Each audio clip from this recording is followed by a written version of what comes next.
সম্মানিত মাছ চাষি বন্ধুরা, আপনারা যে সকল মাছ চাষি ভাই দেশি মাগুর মাছের অপেক্ষায় ছিলেন, তো তাদের জন্য মূলত আজকের ভিডিওটি তৈরি করা। যে সকল খামারি ভাই ক্যাটফিশ বা কার্প জাতীয় মাছ চাষ করছেন বা করতে চাচ্ছেন, তারা চাইলে কিন্তু ক্যাটফিশ বা কার্প জাতীয় মাছের সাথে সাথী মাছ হিসেবে কিন্তু দেশি মাগুর মাছ চাষ করতে পারবেন। তো অনেক খামারি ভাই আছেন যারা এককভাবে দেশি মাগুর মাছ চাষ করতে চান। তো মূলত দেশি মাগুর মাছ এককভাবে চাষ করতে হলে প্রতি শতাংশে 800 থেকে 1000 পিস চাষ করতে পারবেন। এবং দেশি মাগুর মাছের চাষকালীন সময়কাল হচ্ছে 4 থেকে 5 মাস। 4 থেকে 5 মাস সময়ের মধ্যে আপনারা চাইলে কিন্তু বাজারে বিক্রয় করার উপযোগী তৈরি করে তুলতে পারবেন। তবে অবশ্যই সেক্ষেত্রে ভালো মানের এবং ভালো সাইজের পোনা হতে হবে। তো আমরা ভিডিওতে যে পোনা দেখাচ্ছি, তো এটা ভালো মানের এবং গুণগত মানসম্পন্ন, সর্বোচ্চ গুণগত মানসম্পন্ন পোনা। তো দেখতেই পাচ্ছেন 3 ইঞ্চি সাইজ।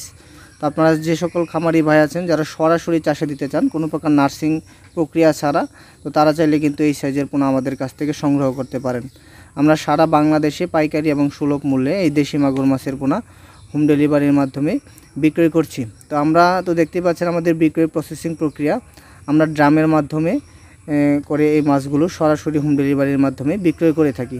তো আজকের ভিডিওটি আপনারা দেশের বিভিন্ন প্রান্ত থেকে দেখছেন। তো আমাদের ঠিকানা হচ্ছে ময়মনসিংহ জেলা। তো আমরা এখান থেকে সারা বাংলাদেশে হোম ডেলিভারির মাধ্যমে এই দেশি মাগুর মাছের পোনা ড্রামের মাধ্যমে বা অক্সিজেন প্যাকেটের মাধ্যমে বিক্রয় করে থাকি। তো ভিউয়ার্স, আপনারা অনেক খামারি আছেন যারা এককভাবে চাইতে মিশ্রভাবে চাষ করতে চাচ্ছেন। তো মিশ্রভাবে চাষ করতে হলে ছোটো পোনার চাইতে মোটামুটি ভালো সাইজের পোনার প্রয়োজন পড়ে, যেহেতু নার্সিং প্রক্রিয়া করা যায় না মিশ্র চাষের ক্ষেত্রে। তো তারা চাইলে কিন্তু দেরি না করে এক্ষুনি স্ক্রিনে দেওয়া নাম্বারে আমাদের সাথে যোগাযোগ করবেন সরাসরি।